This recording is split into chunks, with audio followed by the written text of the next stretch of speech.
Global logistics did not begin with container ships or satellite-tracked supply chains.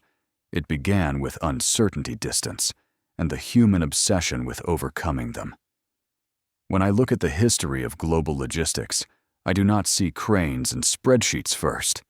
I see lonely trading posts on dangerous coasts, caravans disappearing into deserts, and ships vanishing beyond the horizon, with fortunes aboard and no guarantee of return. Logistics is the hidden architecture of globalization, the system that determines not just how goods move, but which civilizations rise, which cities prosper, and which regions are left behind. Long before finance learned to abstract value, logistics learned how brutally physical the world really was. The earliest trading posts were not commercial conveniences, they were acts of defiance against geography. Phoenician outposts along the Mediterranean Roman ports, like Ostia and Han-era Silk Road. Depots existed where movement could be paused, stored, taxed, and protected. These nodes transformed trade from episodic adventure into repeatable system. What mattered was not volume, but reliability. A spice arriving once was luxury. A spice arriving every year became commerce.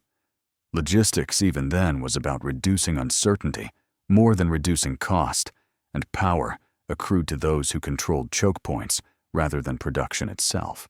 Empires understood this instinctively. Rome's road network was not built for merchants. It was built for legions, yet trade followed force inevitably. Grain flowed from Egypt to feed the capital, not because markets demanded it, but because logistics made political survival possible.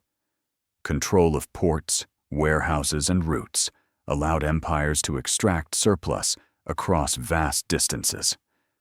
Logistics here was inseparable from taxation and coercion. Whoever controlled movement controlled revenue, and whoever controlled revenue controlled stability. The medieval world fragmented these systems, but did not abandon them. As centralized authority weakened logistics, adapted through merchant networks rather than imperial command. Trading cities like Venice, Genoa, and later Bruges and Antwerp became logistics innovators by necessity.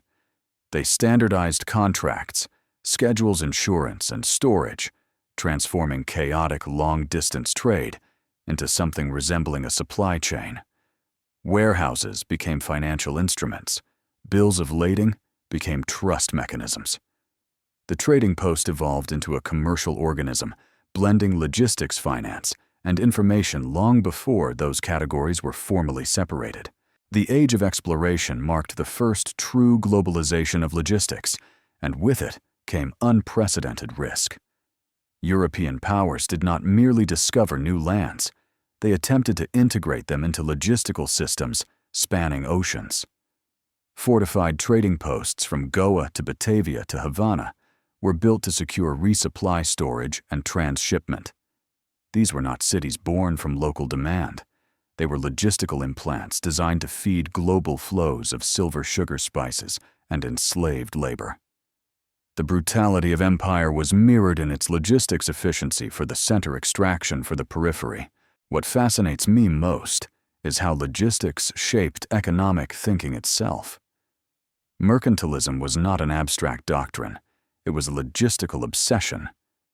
Nations fixated on ensuring that ships returned, full ports remained busy, and bullion stayed within controlled circuits. Trade policy, naval power, and port development were integrated strategies. Logistics was national security. The failure of a port, the loss of a route or a blocked strait, could destabilize entire economies. The Industrial Revolution transformed logistics from strategic art into systemic necessity. Factories produced more than local markets could absorb. Railways, canals, and steamships emerged, not simply as technological marvels, but as solutions to congestion, spoilage, and scale. Ports expanded from docking points into industrial ecosystems, linking coal, steel, labor, and finance. Liverpool, Rotterdam, and New York did not rise by accident. They rose because they solved the problem of moving mass efficiently. Logistics became the bloodstream of industrial capitalism, yet even as scale increased, logistics remained fragile. Bottlenecks shifted rather than disappeared. Strikes, wars, and weather could still paralyze flows. World War I and II exposed this vulnerability brutally. Victory depended less on battlefield heroics than on the ability to supply fuel, food, and ammunition reliably. Logistics became synonymous with survival. After 1945, this lesson was deeply internalized. The modern world did not just rebuild factories, it rebuilt movement.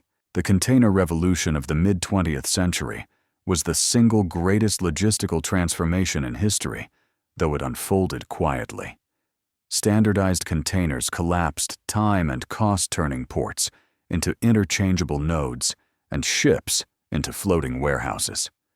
What once took weeks of manual labor could now be done in hours. This innovation did not merely reduce shipping costs, it reordered geography. Ports that adapted flourished, those that did not withered. Manufacturing migrated to wherever labor was cheapest because logistics had made distance almost irrelevant. Megaports emerged as the cathedrals of this new system. Rotterdam, Singapore, Shanghai, and Los Angeles grew not by producing goods, but by orchestrating their movement. They became interfaces between global supply chains and national economies. Logistics ceased to be a supporting function and became a source of power in its own right. Nations competed not just on wages or technology, but on throughput, connectivity, and reliability. The trading post had evolved into a planetary switchboard, but history never allows efficiency to remain innocent. As logistics optimized for speed and cost redundancy disappeared. Just-in-time systems minimized inventory, but maximized fragility. Supply chains stretched across continents, vulnerable to shocks that once would have remained local. The very success of global logistics created a world where disruption travels faster than goods, and resilience became an afterthought, disguised as inefficiency.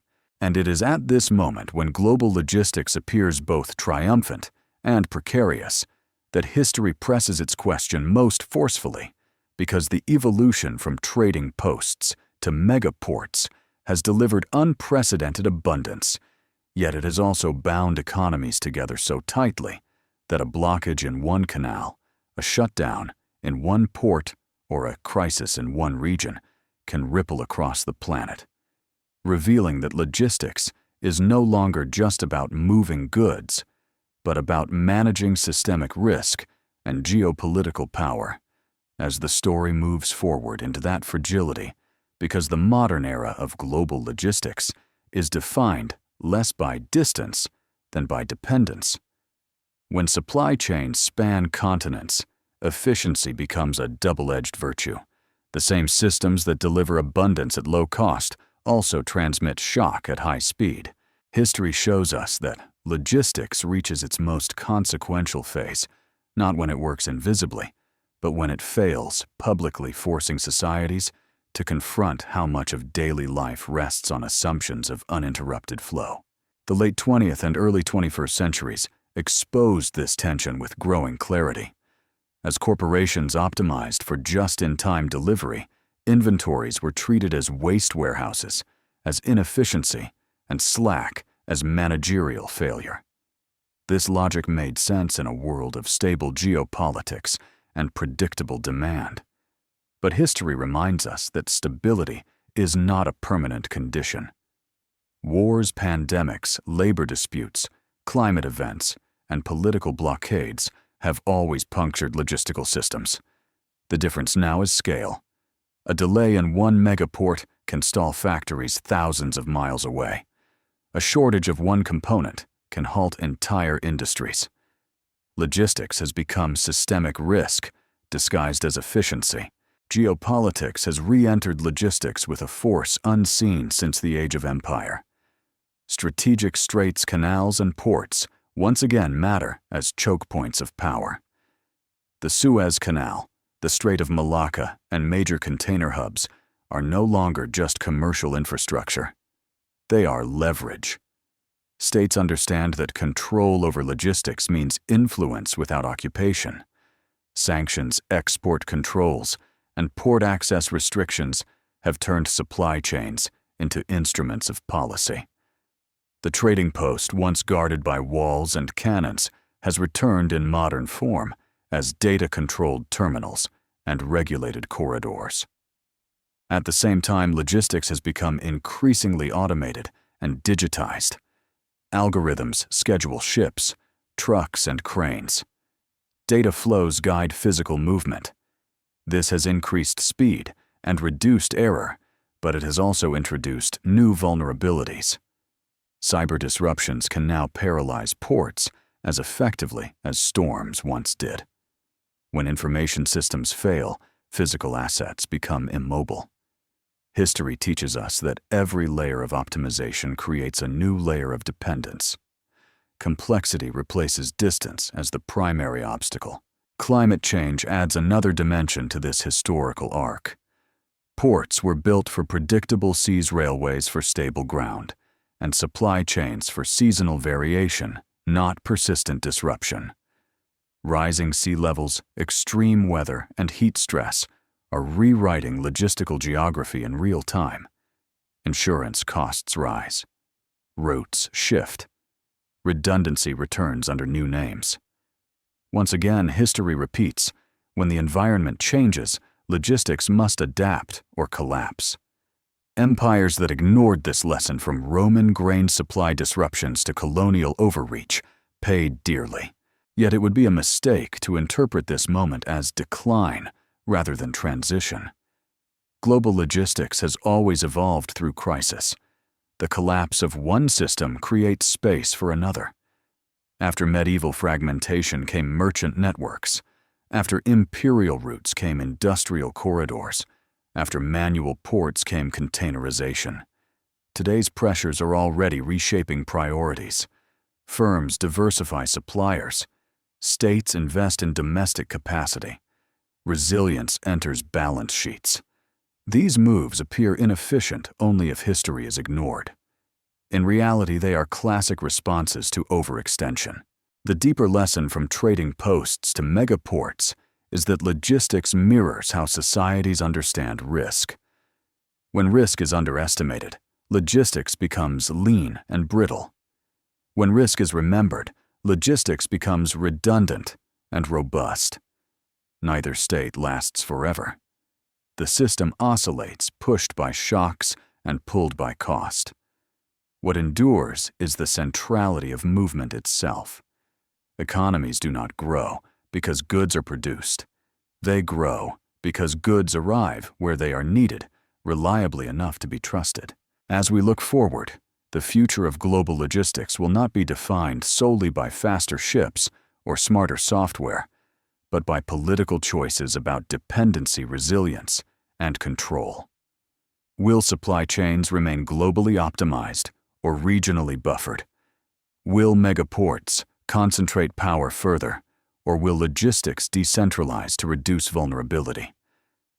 History offers no single answer, but it offers a warning: systems that forget why they were built, eventually forget who they were built for. If this journey through the history of global logistics has changed how you see ports, containers, and trade routes, I invite you to subscribe and continue exploring these financial and economic histories with me, and to leave a comment sharing which moment in logistics history you believe best explains today's supply chain debates. Because history shows that the movement of goods is never just about commerce. It is about power, memory, and the fragile trust that binds the global economy together.